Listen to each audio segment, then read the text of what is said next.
Alors qui sont ces riches qui dirigent le monde à notre insu? Ben, ouvrez les yeux et vous les trouverez.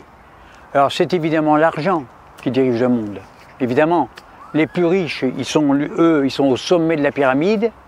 Ils ont un pouvoir, mais alors véritablement absolu sur la planète, sur vous, sur nous tous, sur moi. Ils sont au sommet. Donc pour arriver à leur fin, ben, ce qu'ils font, ils sortent les billets. Par exemple, ils paient les merdias. Les merdias n'informent pas, mais défendent les intérêts des riches. Les merdias ne font rien d'autre que de la propagande. Ce sont des agences de publicité au service des riches. Ce sont des agences d'influence qui vont persuader les pigeons que manger des insectes, c'est bon. Les riches paient également les politiciens. C'est eux qui placent au pouvoir la plupart des présidents de la République, uniquement pour servir leurs intérêts.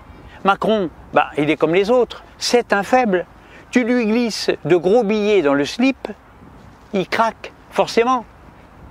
Donc, il vend la France, il l'amène à la faillite.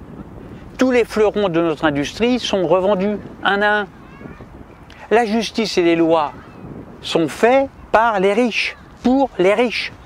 Alors, comment peux-tu lutter contre les riches? C'est impossible, puisque la grande majorité des humains se laissent corrompre par l'argent. L'armée, la police, les forces de l'ordre travaillent pour les riches, pour défendre non pas la population, mais leurs intérêts. Les gilets jaunes se sont fait massacrer. Les forces de l'ordre sont des mercenaires au service des riches.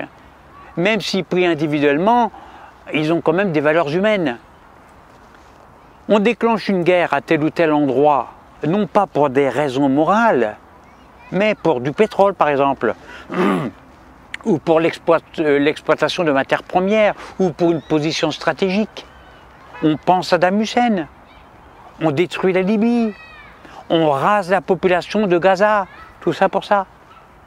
Les labos pharmaceutiques dirigés par les riches ne créent pas de médicaments pour vous soigner, évidemment, mais pour faire du fric pour les riches.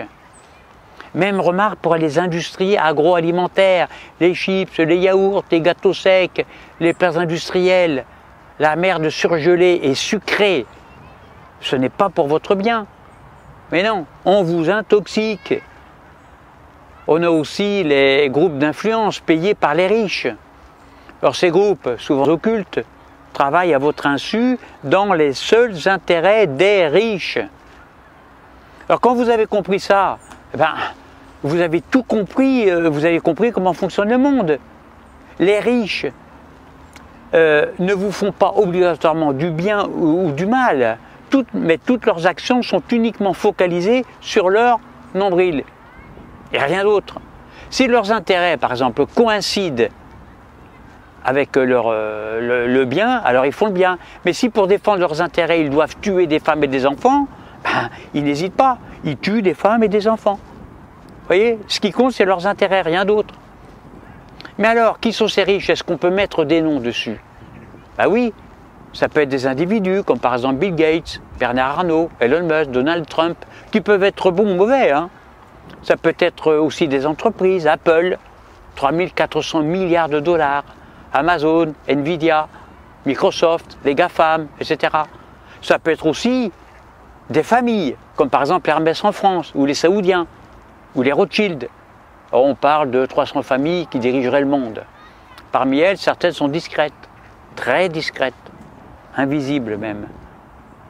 Ça peut être aussi les banques, j'allais les oublier celles-là, ou des groupes financiers comme BlackRock, qui pèsent 9000 milliards de dollars. Ben, face à eux, bon, on est sans défense, on est tout petit, on est des fourmis. Le destin de l'humanité et même de la planète est entre les mains de ces gens-là. C'est eux et eux seuls qui ont le pouvoir d'orienter l'humanité vers un monde meilleur ou vers la catastrophe. Voilà. Quand on a compris ça, on a tout compris. À bientôt pour une prochaine vidéo.